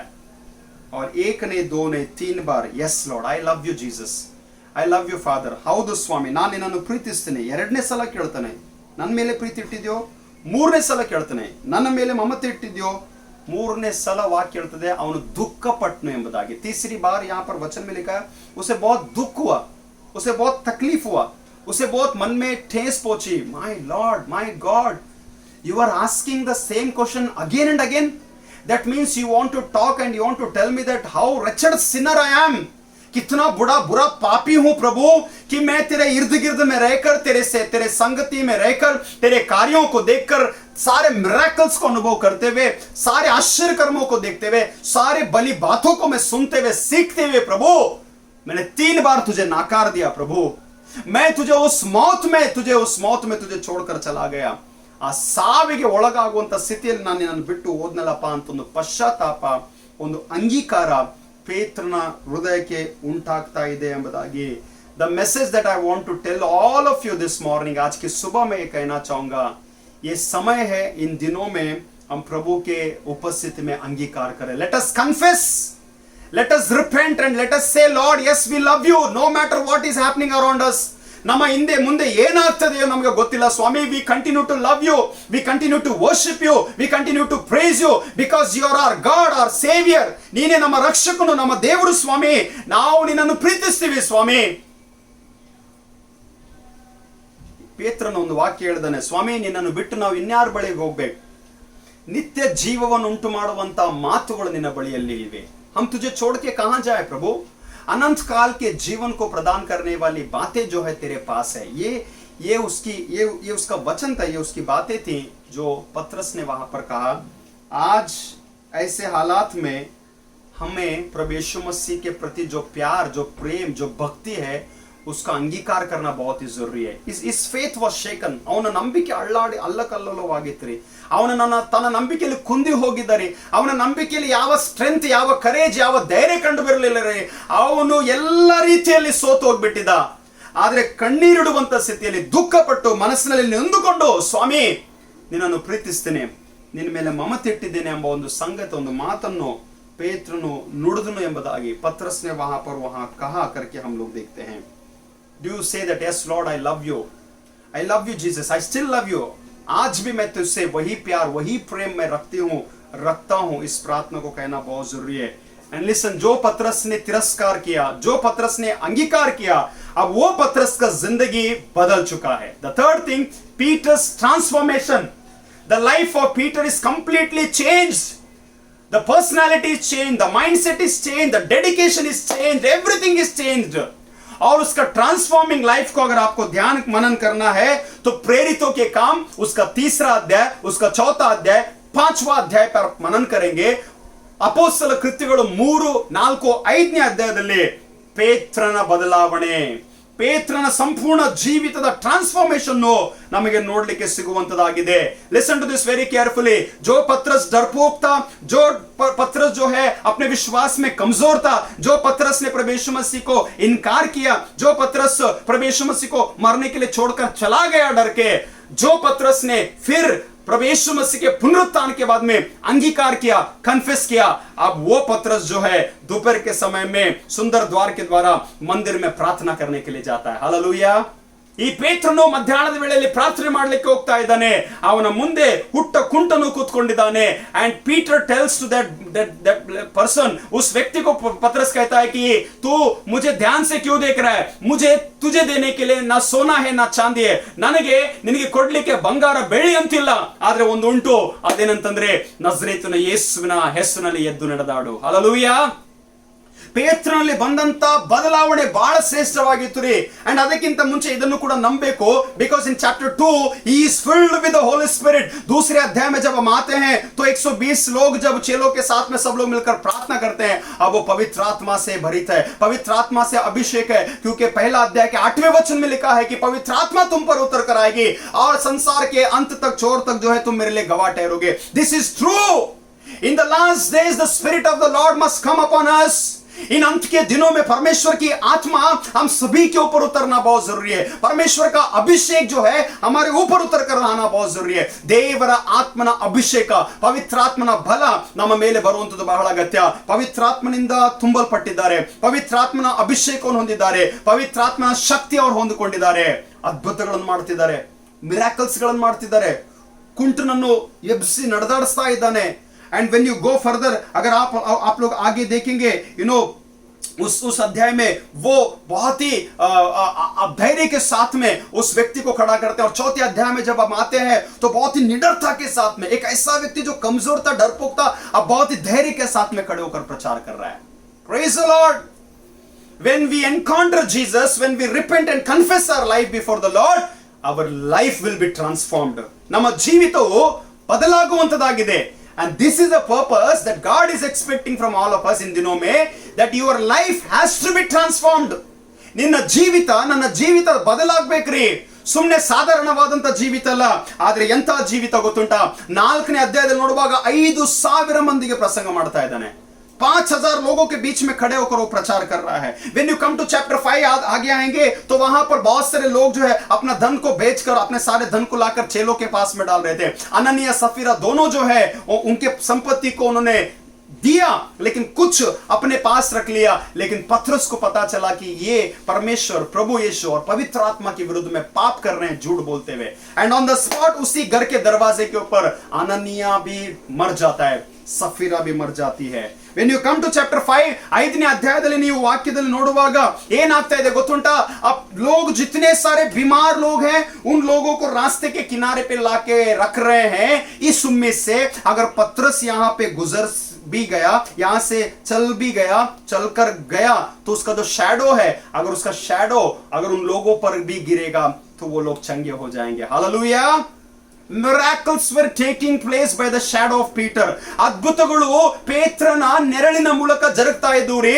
ಅವನ ದಾರಿಯಲ್ಲಿ ಹಾದೋದ್ರೆ ಸಾಕು, ಅವನ ನೆರಳು ಆ ಕಾಯಿಲೆಯಲ್ಲಿ ಬಿದ್ದಂತವ್ರ ಮೇಲೆ ಬಿದ್ರೆ ಜನ ಗುಣ ಆಗ್ತಾರಂತ ಒಂದು ಅದ್ಭುತಗಳು ಜರುಗ್ತಾ ಇದೆ. And the same chapter 5 verse 17 and 18 के पास में हम आएंगे। पतरस और उन सारे लोगों को जो है जेल के अंदर डाल दिया गया है, और जब जेल में हैं they were also worship, they were also praising God, and स्वर्गदूत लोग आकर खड़े हो गए और जेल के द्वार खुल गए और वो लोग बाहर निकल के आ गए। हालेलुया।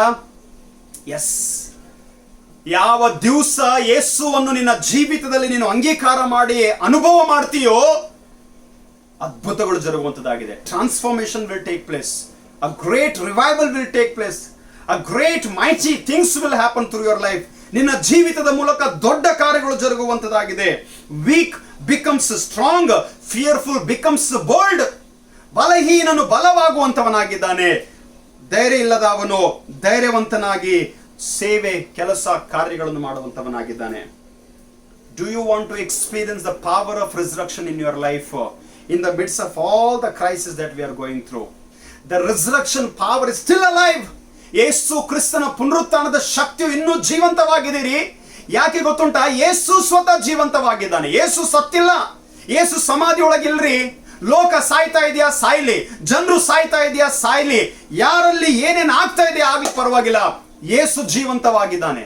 ಆ ಜೀವಂತವುಳ್ಳ ಯೇಸು ನನ್ನನ್ನು ಜೀವಿಸುವರ ಸಂಖ್ಯೆಯಲ್ಲಿ ಇಟ್ಟಿದೆ. ಆದ್ರೆ फॉर दिस रीजन, इस कारण के लिए कि तेरा जीवन बदल जाए, तेरा लाइफ ट्रांसफॉर्म हो जाए, तेरी सोच बदल जाए, तेरा चाल चलन सुधर जाए, तेरी बातें बदल जाए, तेरे लाइफ में एक ऐसी रोशनी, एक ऐसा पावर, एक ऐसा अनॉइंटिंग उतर कर आए जो केवल प्रभु यीशु मसीह के कार्य के लिए, उसके सुसमाचार के प्रचार के लिए. Because in the last days I will pour my spirit upon my people.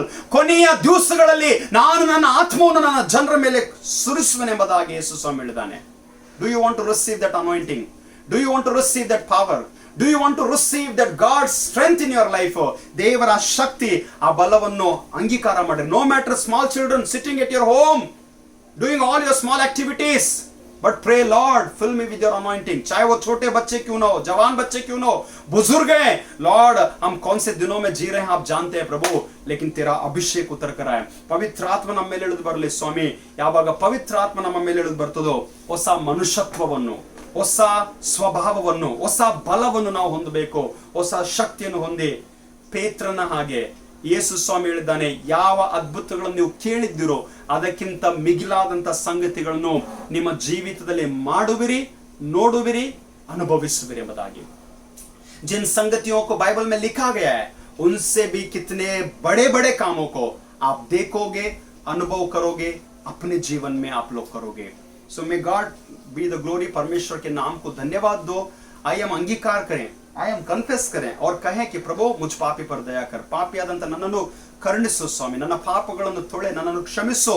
ಹೌದು ಸ್ವಾಮಿ, ನಾನು ನಿನ್ನನ್ನು ಪ್ರೀತಿಸ್ತೇನೆ. I do love you Jesus, I love you Jesus, I love your word, I love you God, मैं तुझसे प्यार करता हूं प्रभु. ये प्रार्थना मेरे अंदर होना है. And when you love God you ask that Lord, you send the anointing, ನಿನ್ನ ಕೃಪೆ, ನಿನ್ನ ಅಭಿಷೇಕ ನನ್ನ ಮೇಲೆ ಕಳಿಸು ಎಂಬುದಾಗಿ ನಿನ್ನ ನಮ್ಮ ಪ್ರಾರ್ಥನೆ ಆಗಿರಲಿ. ಆ ಅಭಿಷೇಕ ಬಂದ ಮೇಲೆ ಕರ್ತ ನಿಮ್ಮನ್ನು ಉಪಯೋಗಿಸುವನು, ಕರ್ತ ನಿಮ್ಮನ್ನು ಬಲಪಡಿಸುವನು, ಕರ್ತ ನಿಮ್ಮನ್ನು ಹೆಚ್ಚಾಗಿ ನನ್ನ ರಾಜ್ಯದಲ್ಲಿ ನಡೆಸುವನೆಂಬುದಾಗಿ ನನ್ನ ನಂಬಿಕೆ ಪ್ರಾರ್ಥನೆ ಆಗಿದೆ.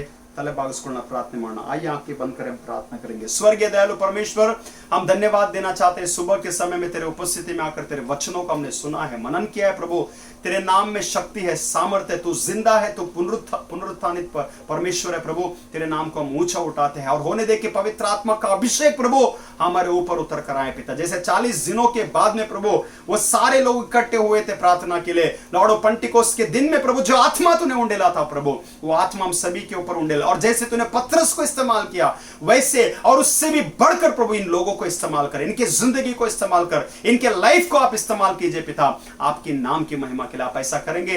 धन्यवाद देते हैं परमेश्वर, सारा आदर में हम आपको देते हैं। यीशु मसीह आपके मधुर मीठे नाम से दुआ को मांगते हैं, आमीन आमीन। ದೇವರಿಗೆ ಸ್ತೋತ್ರ। ಈ ದಿವಸ ತಿರುಗಿ ನಿಮ್ಮ ಜೊತೆಲಿ ಆರಾಧನೆಯಲ್ಲಿ ಭಾಗವಹಿಸುವಂತ ಕೃಪೆ ಕೊಟ್ಟ. So if you are ready, wherever you are, you can give some offering to the Lord. ಕರ್ತನಿಗೆ ಕಾಣಿಕೆ ಸಮರ್ಪಿಸ್ರಿ. This is mainly for my congregation, my church people. मेरे कलीसिया के लोगों को घरों में ऑफरिंग डिब्बे हैं, and please do put constantly, without fail, sincerely and faithfully. ನಂಬಿಗಸ್ತಿಕೆಯಿಂದ ಕರ್ತನಿಗೆ ನಿಮ್ಮ ಕಾಣಿಕೆಯು ಮುಟ್ಟಿಸುವಂಥದ್ದು ಬಹಳ ಅಗತ್ಯ. So wherever you are, you can offer something to the Lord. ನಾವು ಆ ಒಂದು ರಾಗವನಾಣ 145 ಸ್ತುತಿಗೀತೆಯಿಂದ 145 ಮೊದಲನೇ, ಮೂರನೇ, 5ನೇ ಚರಣ. So we are in the midst of lot of fear. बहुत सारे डर के बीच में हम जा रहे हैं, लेकिन इस गीत के द्वारा मैं आपको हिम्मत देना चाहूंगा और हम सभी लोग एक गीत गाएंगे कि जब परमेश्वर हमारे साथ में है तो किस बात की डर. ಭಯವು ಯಾಕೆ ನಮಗೆ, ದೇವರ ದಯೆಯು ಇರುವವರೆಗೆ. ಸಾಂಗ್ ನಂಬರ್ 145 ಮೊದಲನೇ, ಮೂರನೇ, 5ನೇ ಚರಣ ಆಡೋಣ. ಕರ್ತನಿಗೆ ಕಾಣಿಕೆಯನ್ನು ಸಮರ್ಪಿಸಿ ನಾವು ಕೊನೆಯ ಪ್ರಾರ್ಥನೆ ಮಾಡಿ ಕರ್ತನ ಆಶೀರ್ವಾದ ಹೊಂದೋಣ. ಭಯವು ಯಾಕೆ ನಮಗೆ, ದೇವರ ದಯವು ಇರುವವರೆಗೆ. ಭಯವು ಯಾಕೆ ನಮಗೆ, ದೇವರ ದಯವು ಇರುವವರೆಗೆ. ಪಯಣದ ಭಾರವ ನೊಯ್ದರೆ ಆತಗೆ, ಪಯಣದ ಭಾರವ ನೊಯ್ದರೆ ಆತಗೆ. ದಯದಿ ಸಮೀಪವ ನಯಸುತ್ತಲಿರುವನು. ಭಯವು ಯಾಕೆ ನಮಗೆ, ದೇವರ ದಯವು ಇರುವವರೆಗೆ. ಬೇಡುವಂತವರಿಗೆ ಕೃಪೆಯನ್ನು ನೀಡುವ ಮನದೊಳಗೆ. ಬೇಡುವಂತವರಿಗೆ ಕೃಪೆಯನ್ನು ನೀಡುವ ಮನದೊಳಗೆ. ಕಾಡುವ ಪಾಪದ ಜಾಡಿಸಿ ನಿಜದಿ, ಕಾಡುವ ಪಾಪದ ಜಾಡಿಸಿ ನಿಜದಿ. ದೋಡಿ ಸಜ್ಜನರ ಕೂಡುವೆವಾದರೆ. ಭಯವು ಯಾಕೆ ನಮಗೆ, ದೇವರ ದಯವು ಇರುವವರೆಗೆ. ಕಷ್ಟ ಕಾಲದಲ್ಲಿ ಸರ್ವರ ಸೃಷ್ಟಿಕರ್ತನಲ್ಲಿ. ಕಷ್ಟ ಕಾಲದಲ್ಲಿ ಸರ್ವರ ಸೃಷ್ಟಿಕರ್ತನಲ್ಲಿ. ಇಷ್ಟದಿ ಭಕ್ತಿ ವಿಶಿಷ್ಟವನಿಟ್ಟರೆ, ಇಷ್ಟದಿ ಭಕ್ತಿ ವಿಶಿಷ್ಟವನಿಟ್ಟರೆ. ನಷ್ಟದಿ ಬಿಡಿಸುತ್ತ ತುಷ್ಟಿಯ ಪಾಲಿಪ. ಭಯವು ಯಾಕೆ ನಮಗೆ, ದೇವರ ದಯವು ಇರುವವರೆಗೆ. ಹೆಚ್ಚು ಭಾಗ್ಯ ನಮಗೆ, ಸ್ವಾಮಿಯು ಮೆಚ್ಚಿಕೊಡುವ ಕೊನೆಗೆ. ಹೆಚ್ಚು ಭಾಗ್ಯ ನಮಗೆ, ಸ್ವಾಮಿಯು ಮೆಚ್ಚಿಕೊಡುವ ಕೊನೆಗೆ. ಎಚ್ಚರದಿಂದಲೇ ತೂಚರ ನೀಗಿದು, ಎಚ್ಚರದಿಂದಲೇ ತೂಚರ ನೀಗಿದು. ರೀಚೆಗಳೆಲ್ಲವ ನೆಚ್ಚದೆ ಇದ್ದರೆ. ಭಯವು ಯಾಕೆ ನಮಗೆ, ದೇವರ ದಯವು ಇರುವವರೆಗೆ. ಭಯವು ಯಾಕೆ ನಮಗೆ, ದೇವರ ದಯವು ಇರುವವರೆಗೆ. ಬನ್ನಿ ನಾವೆಲ್ಲರೂ ನಮ್ಮ ತಲೆಗಳನ್ನು ಬಾಗಿಸ್ಕೊಳ್ಳೋಣ, ಕರ್ತನಿಗೆ ನಮ್ಮ काಣಿಕೆಯನ್ನು ಸಮರ್ಪಿಸೋಣ. हम सभी लोग अपने सरों को झुकाएंगे, हम प्रार्थना करेंगे. ಪ್ರೀತಿ ಸ್ವರೂಪನಾದ ತಂದೆಯಾದ ದೇವರೇ, ನಿನ್ನ ನಾಮಕ್ಕೆ ಸ್ತೋತ್ರವಾಗಲಿ. ಭಯವು ಯಾಕೆ ನಮಗೆ ದೇವರೇ? ನಿನ್ನ ದಯೆ, ನಿನ್ನ ಕೃಪೆ, ನಿನ್ನ ಹಸ್ತ ನಮಗೆ ಇರುವವರೆಗೆ ಸ್ವಾಮಿ ನಾವು ನಿನ್ನನ್ನೇ ನಂಬಿದ್ದೇವೆ, ನಿನ್ನನ್ನೇ ಆಧಾರಗೊಂಡಿದ್ದೇವೆ, ನಿನ್ನ ಮೇಲೆ ಭರವಸೆ ಬಿಟ್ಟಿದ್ದೇವೆ. ನೀನೇ ನಮ್ಮ ಶಕ್ತಿ, ನಮ್ಮ ಗುರಾಣಿಯು, ನಮ್ಮ ಆಶ್ರಯ ಗಿರಿಯಾಗಿದ್ದು ನಿನಗೆ ಕೋಟಿ ಕೋಟಿ ಸ್ತೋತ್ರವಾಗಲಿ. ಪರಲೋಕದ ತಂದೆ, ನಿನ್ನ ಕೃಪಾ ಹಸ್ತ ನಮ್ಮ ಮೇಲೆ, ನಮ್ಮ ಕುಟುಂಬದ ಮೇಲೆ, ನಮ್ಮ ಮನೆಗಳಲ್ಲಿ ಸ್ವಾಮಿ ಈ ಸಂದೇಶವನ್ನು ಕೇಳಿರುವಂತ ಎಲ್ಲಾ ವಿಶ್ವಾಸಿಗಳೊಂದಿಗೆ, ದೇವ ಭಕ್ತರೊಂದಿಗೆ, ದೈವ ಜನರೊಂದಿಗೆ ದೇವರ ಕೃಪಾ ಹಸ್ತ ಸದಾ ನೆಲೆಗೊಂಡಿರಲಿ ಎಂಬುದಾಗಿ ನಿನ್ನ ದಾಸನ ಪ್ರಾರ್ಥನೆ ಆಗಿದೆ ಸ್ವಾಮಿ. ಅಪ್ಪ, ನಮ್ಮಲ್ಲಿ ಯಾರು ಈ ಘೋರ ಮರಣಕರ ವ್ಯಾಧಿಗೆ ಒಳಗಾಗದಂತೆ ಸ್ವಾಮಿ ನಿನ್ನ ಕೃಪಾ ಆಶೀರ್ವಾದ ಎಲ್ಲರಿಗೆ ದಯಪಾಲಿಸು ಸ್ವಾಮಿ. ಯಾರ್ಯಾರು ಭಯದ ಆತ್ಮದಲ್ಲಿ ಮುಳುಗಿದ್ದಾರೋ ಈ ಭಯದ ಆತ್ಮವನ್ನು ಯೇಸುವಿನ ನಾಮದಲ್ಲಿ ಗದರಿಸ್ತಾ ಇದ್ದೇನೆ ಸ್ವಾಮಿ. ನಿನ್ನ ಧೈರ್ಯ, ನಿನ್ನ ಶಕ್ತಿ, ನಿನ್ನ ಸಾಹಸ ಕೊಡು ಸ್ವಾಮಿ. ಯಾವುದನ್ನು ಪೇತ್ರನಿಗೆ ಕೊಟ್ಟಿದೆಯೋ ಅಂತ ಬಲವಾದಂತ ಶಕ್ತಿ ಆತ್ಮ ಸ್ವಾಮಿ ನಿನ್ನ ಮಕ್ಕಳಿಗೆ ನೀನು ಕೊಡು ಎಂಬುದಾಗಿ ಪ್ರಾರ್ಥಿಸ್ತೇವೆ. ನಂಬಿಗಸ್ತಿನಿಂದ ಕಾಣಿಕೆಯನ್ನು ಸಮರ್ಪಿಸಿದ್ದಾರೆ ಕರ್ತನೆ, ಇವರ ಕಾಣಿಕೆಯನ್ನು ಸ್ವೀಕಾರ ಮಾಡು. ಇವರು ಬೈಬಲ್ಸ್ ಗಳಲ್ಲಿ ಇಟ್ಟಿದ್ದಾರೋ, ಎನ್ವಲಪ್ಸ್ ಗಳಲ್ಲಿ ಹಾಕಿದಾರೋ, ಕಾಣಿಕೆ ಡಿಬ್ಬಿಗಳಲ್ಲಿ ಹಾಕಿದಾರೋ, ಆಶೀರ್ವಾದ ಮಾಡು ಸ್ವಾಮಿ. ಒಂದಾನೊಂದು ದಿನ ಇದು ನಿನ್ನ ಆಲಯಕ್ಕೆ ಮುಟ್ಟಬೇಕು, ನಿನ್ನ ಸೇವೆಯಲ್ಲಿ ಉಪಯೋಗವಾಗಬೇಕು ಕರ್ತನೆ. ಇದನ್ನು ಆಶೀರ್ವಾದ ಮಾಡು ನಿನ್ನ ಮಹಿಮೆಗೋಸ್ಕರ ಸ್ವಾಮಿ. ಘನ ಮಾನ ಮಹಿಮೆ ನಿನಗಾಗಲಿ ಸ್ವಾಮಿ. ನಮ್ಮ ಜೊತೆಲಿದ್ದು ನಡೆಸು ಸ್ವಾಮಿ. ಯಾರ್ಯಾರಿಗೆ ಜೀವಿತದಲ್ಲಿ ಎಲ್ಲೆಲ್ಲಿ ಯಾವ ಯಾವ ರೀತಿಯಲ್ಲಿ ಏನೇನೋ ಅಗತ್ಯಗಳು ಉಂಟು ಸ್ವಾಮಿ, ನೀನು ಎಲ್ಲ ಅಗತ್ಯಗಳನ್ನು ಪೂರೈಸಿ ನಡೆಸು ಎಂಬುದಾಗಿ ಪ್ರಾರ್ಥಿಸ್ತೇನೆ ಸ್ವಾಮಿ. ಈ ಘೋರ ವ್ಯಾಧಿಯ ಮಧ್ಯದಲ್ಲಿ ದುಡಿಯುವಂತವರು, ಕಷ್ಟಪಡುವಂತವರು ಸ್ವಾಮಿ, NGOsಗಳಾಗ್ಲಿ, ಆಸ್ಪತ್ರೆಗಳಾಗ್ಲಿ ಸ್ವಾಮಿ, ಸ್ಟಾಫ್ ನರ್ಸ್ಗಳಾಗ್ಲಿ, ಎಲ್ಲಾ ವರ್ಕರ್ಸ್ಗಳು, ಪೊಲೀಸ್ ಕರ್ಮಚಾರಿಗಳು ಕರ್ತನೆ ಸ್ವಾಮಿ, ಎಲ್ಲಾರ ಮೇಲಿನ ಆಶೀರ್ವಾದ ಬರಲಿ ಸ್ವಾಮಿ. ಎಲ್ಲರೂ ನಿನ್ನ ಕೃಪೆಯಲ್ಲಿಟ್ಟು ನಡೆಸು ಸ್ವಾಮಿ. ಈ ಸ್ಥಿತಿಗತಿಗಳನ್ನು ಸರಿಪಡಿಸು ಸ್ವಾಮಿ. ಈ ರೋಗ ಕಾಯಿಲೆಗಳನ್ನು ತಡೆಯಿಟ್ಟು ಸ್ವಾಮಿ. ಅಪ್ಪ, ನಿನ್ನ ಬಿಡುಗಡೆ, ನಿನ್ನ ಸ್ವಸ್ಥತೆ ಈ ದೇಶಕ್ಕೆ, ನಿನ್ನ ಆರೋಗ್ಯವನ್ನು ದಯಪಾಲಿಸು ಎಂಬುದಾಗಿ ನಿನ್ನಲ್ಲಿ ಪ್ರಾರ್ಥಿಸುವಂತರಾಗಿದ್ದೇವೆ. ಘನ ಮಾನ ಮಹಿಮೆ ನಿನಗಾಗಲಿ. ನಿನ್ನ ಶುಭವು, ನಿನ್ನ ಕೃಪೆಯು, ನಿನ್ನ ಪವಿತ್ರ ಪ್ರಸನ್ನತೆಯು, ಪವಿತ್ರಾತ್ಮನ ಬಲ ಅಭಿಷೇಕ ಸ್ವಾಮಿ ನಿನ್ನ ಜನರನ್ನು, ಈ ಮಕ್ಕಳನ್ನು ಹಿಂಬಾಲಿಸಲಿ ಎಂಬುದಾಗಿ ನಾನು ಪ್ರಾರ್ಥಿಸುತ್ತಾ ಯೇಸು ಕ್ರಿಸ್ತನ ದಿವ್ಯನಾಮದಲ್ಲಿ ಪ್ರಾರ್ಥನೆಗಳನ್ನು ಬೇಡಿ ಹೊಂದಿದ್ದೇವೆ. ಆಮೇನ್. ಈ ದಿವ್ಯವಾದ ಪ್ರೀತಿಗೆ ನಾ ಬಾದಲೇನು ಕೊಡುವೆ, ಸಂಪತ್ತು ಪ್ರಾಣಯಾವತ್ತು ಕೊಟ್ಟಾಗ್ಯೂ ಏನು ಸಾಲದು. ಆಮೇನ್. ವಿಶ್ವಾಸದಿಂದ ಕರ್ತನ ಆಶೀರ್ವಾದ ಹೊಂದಿಕೊಳ್ಳೋಣ. ನಮ್ಮ ಕರ್ತನಾದ ಯೇಸು ಕ್ರಿಸ್ತನ ಕೃಪೆಯು, ತಂದೆಯಾದ ದೇವರ ಪ್ರೀತಿಯು, ಪರಿಶುದ್ಧಾತ್ಮನ ಅನ್ಯೋನ್ಯತೆ, ಸಹವಾಸ ಐಕ್ಯತೆಯು, ಪರಲೋಕದ ಶಾಂತಿಯು, ಸಮಾಧಾನ, ಕರ್ತನ ಸಂರಕ್ಷಣೆಯು ನಿಮ್ಮಲ್ಲಿ, ನಿಮ್ಮ ಜೀವಿತದಲ್ಲಿ, ಕುಟುಂಬದಲ್ಲಿ, ಮಕ್ಕಳಲ್ಲಿ, ನಮ್ಮ ದೇಶ ವಿಶ್ವಾಸಿ ಮಕ್ಕಳೊಂದಿಗೆ ಇಂದಿಗೂ ಎಂದೆಂದಿಗೂ ಸದಾ ಕಾಲವು ನೆಲೆಗೊಂಡಿರಲಿ. ಆಮೇನ್.